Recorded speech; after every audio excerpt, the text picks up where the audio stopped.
Hello and welcome to Beyond the Boundary. This is the 2015 season preview for North Melbourne. My name's Nick Gunston. I'm joined by Josh Regard and Vinay Lakshman as always. Now boys, North Melbourne have one of the oldest lists in the competition, and despite that they've brought in Jared Waite and Sheehan Higgins. Does this suggest that they think 2015 is time for a premiership tilt? Absolutely, especially after the year last year. Yep. They can certainly feel that way. They played their best footy at the right time of the year, got to a prelim Came final. close. Mind you, a lot of people only remember the prelim final, where they got pretty comprehensively beaten by Sydney. Yes. So, but it certainly suggests with Jared Waite especially coming into that side. Sheehan Higgins only 26, but his body's probably the age of a 32-year-old. But yeah, getting those two experienced players in, you can certainly understand that North Melbourne think they're in a premiership window. Well, they've addressed the two areas that they need to. And one is, having a big key forward. They haven't had a big key forward that's kicked, 50, 60 plus goals in a while now. If you think about it. Well, Petrie, you look at him last year, he kicked goals, but I don't think he was anywhere near the 50 mark. No. So, and even the year before, it's... The year before he got close-ish. Yeah, so again, he's getting close, but it's not in the mould of a Josh Kennedy, Jack Rewalt, Tom Hawkins, year in, year out. They will definitely kick a minimum of 50 goals. Yeah. So they've brought in some extra support for Petrie and Sheehan Higgins, some run-off half-back. And ball use too. And ball use. I struggle to think of, the last good half-backman that North have had that has been able to run and carry for them, provide that rebound off the defensive line. They've trialled a different number of different players with it, but it looks like they've landed on Sheehan Higgins. Now they've lost a grunt midfielder in Levi Greenwood. Do we think Jack Ziebell can step up in his absence, or is he more suited to that half-forward flank role that he performed so well in late in the season? Well, I was just about to say that. The way he played in that second half of the year, probably closer towards the last 5-6 rounds of the year, plus finals. Game against Adelaide really stands out for me. Yeah, exactly right. And even the elimination final as well, he kicked 2 crucial goals when North Melbourne needed it. And he played really well off that half-forward flank. So can he be the man to step up in that midfield? He's been trialled there since he came into the club. Yep. He's certainly capable. But to me, I think he's more suited to that half-forward role. Well, Brad Scott loves him. He just adds a bit of versatility down that forward half. So. Yep. Brad Scott loves him, so he'll give him time to, settle. And he's gotten plenty of time, up until now. He's a high draft pick, I think, pick 7 or pick 8. But he's, as you mentioned, I think he's more a half-forward flanker, to be honest. We saw how well he can mark in that Adelaide game. He marks, his contested mark is as good as any midfielder you'll see probably. Yeah. He's very, very good with his hands up top. And he's a good kick for goal. Yeah. I think I like to have him near goal. Just makes him more of a presence. Well, I was just about to suggest that he takes basically the 5th, 6th defender. And has them for breakfast. Basically. He can take them back to the goal square and really dominate. Oh, yeah. Because he's a strong kid. He is a very strong kid. And you talked about his overhead marking. Yeah. You put it on top of his head, he won't get beaten very often. Yeah. So he's got a pretty good leap for his size, terrific hands, as you said, good shot for goal. I'd see Ziebell more of a half-forward flank. Yep. Some guys ready to take the next step and join sort of the better group of players at this club. Sean Atley and Kane Turner, who we saw really break out last year. Yeah, well, Kanye Turner. I was ready to call him Kanye then. Kanye Turner. That's what I have dubbed him because of the way his name Kane is spelled. Yep. But in any case, Sean Atley, just before that, Sean Atley has been on the verge of breaking out, according to North fans, for about 3 years now. Yep. Every pre-season, they're like, this will be the year. Sean Atley is quick as anything. He's off half-back. He's going to, oh, wow. But he hasn't really done much. He's done a job. And he's a decent defender come ball user, but he needs to take that next step. He's played a role without having much impact. Correct. Yep. So correct. He's done his job, but the job hasn't been helping the team get a victory. He hasn't exactly excelled. Yeah. No. But on the other hand, Kane Turner, he was the youngest player in the competition when he debuted. Yep. And, Brad Scott made jokes about him doing his homework and things like that. Well, he's still at school. But I tell you what, he's a very good footballer. Yeah. He tackles not like a school kid. He tackles like a man. Yeah. And he kicks goals like a man as well. So Kanye can get it done, boys. And he released an album recently as well. So there's that.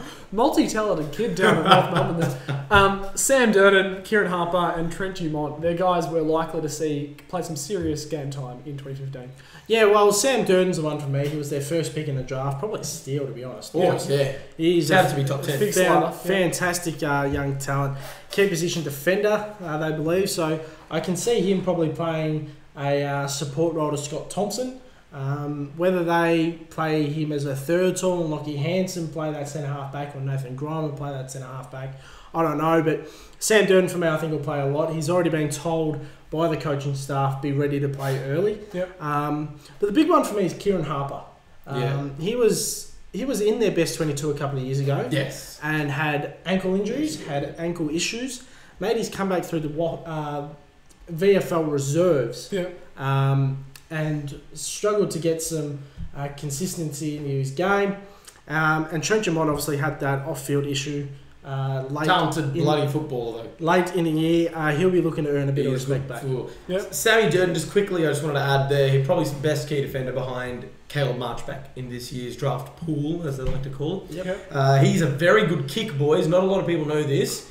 He's a big bustling lad and he can take a big forward, but he's also an excellent kick, and he was used off half back quite a bit in his junior year. Was it Durden that also played a lot of ruck in his draft year? Correct. Yeah. Correct. And Geelong were very interested in him for a little while, but he's a good pickup. He's not quick, but he can kick.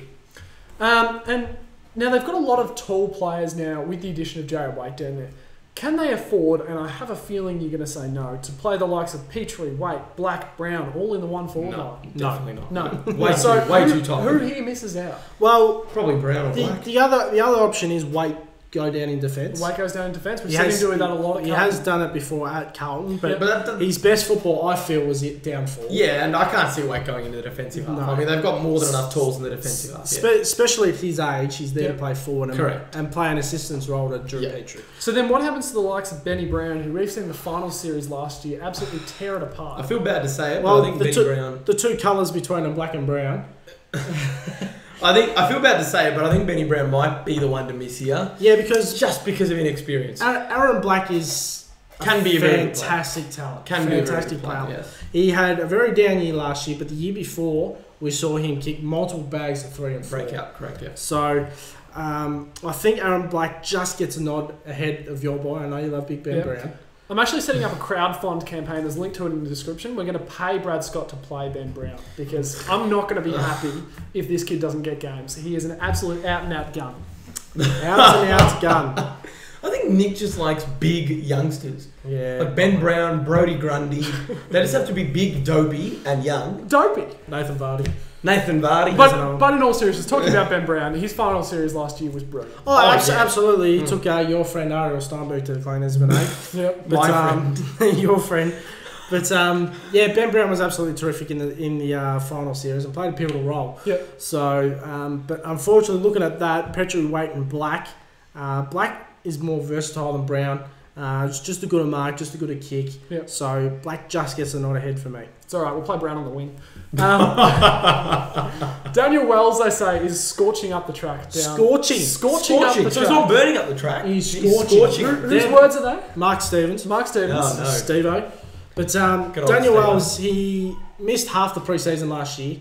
And we saw him take his time to get going. Yep. When he did get going, he was electric. He's a grade A footballer. He's now got a full pre-season behind him. Yeah. I can see him having a massive, massive year. Famous for his Jackie Chan goal, in case anyone Jackie Chan. Who was it against? Who was it against? Oh, a long time ago now.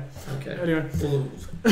What was the point? And just clarifying earlier, Ariel Steinberg is not my friend. I don't want to associate with that hack in any way. Now, boys, back on track. What do we expect from North Melbourne in 2015?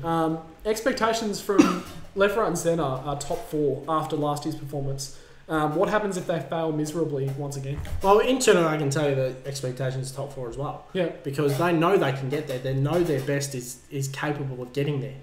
But as you say, if they do fail miserably, and when I say fail miserably, we're talking like 7th or 8th. 7th or 8th, even if they do make the finals, I still see that as a massive fail because this side, they've lost Levi Greenwood, but no one else. Yeah. Okay, and they've gained Jared Waite, who, as we spoke about in the Carlton preview, was arguably their best player. So to get a best player from someone else, then it's done pretty well. So you've done pretty well. So top 4 has to be their expectation. Having said that, our pass mark for North Melbourne in 2015 is top 4. We've set the bar high.